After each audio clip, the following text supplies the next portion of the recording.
Hello guys, welcome to my mini blog. আজকে ব্লগটা অনেক স্পেশাল, কারণ কি আজকে আমি এসেছি আয়োধ্যাতে, যেখানে এসে আমার খুব ভালো লাগছিল।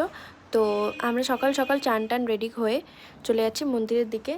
তো মন্দিরের ওখানে যাওয়ার আগে দেখি কি সবাই এরকম তিলক পড়ছে। তো আমাদের হোল ফ্যামিলি তিলক পড়ে, আর সবাইকে দেখতে ভালো লাগেই, সাথে আমাদের ফুল ভাইবও চলে আসে। তো আমরা ওখান থেকে ভাবছিলাম মন্দিরের দিকে যাব, তারপরে আমরা গেলাম হোটেলের দিকে খিদে পাওয়ার জন্য। আর এই ড্রয়িংটা দেখো কত সুন্দর না? তো অনেকক্ষণ ওয়েট করার পর আমাদের ছোলে বাটুরে চলে এসছে। ছোলে বাটুরে খাওয়ার পর আমরা সবাই হোটেল থেকে বেরিয়ে আসি। বেরিয়ে এসে আমি রাস্তার একটা ক্লিপ নিই, দেখো কেমন লাগে অযোধ্যার রাস্তাটা। তো ওখান থেকে আমরা যাওয়ার সময় আমি ওড়নাটা মাথায় দিয়ে দিই, কেন কি প্রচুর রোদ লাগছিল, আর ওড়নাটা দিয়েও ভালো লাগছিল দেখতে। তো এই যে এই ছোট্ট ছোট্ট জিনিসগুলো আসছিলো বলে আমি দেখে ভাবছিলাম কি বেশি দূর না, মনে হয় মন্দিরটা অনেক সামনেই। তো হাঁটতে হাঁটতে অনেক দূর যেতে হলো। আর এই যে বাঁদরগুলো, এই বাঁদরগুলোকে দেখে তো আমি ভাবছিলাম আমার ফোনটা যাবে আজকে শেষ হয়ে, কেন কি সবার ফোন নিয়ে নিচ্ছিল।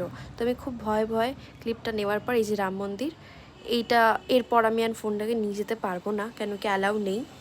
এই মিনি ব্লগটা ভালো লাগলে একটা লাইক দিও, কমেন্ট করো, বলো কেমন লাগছে, আর সাবস্ক্রাইব করতে ভুলো না।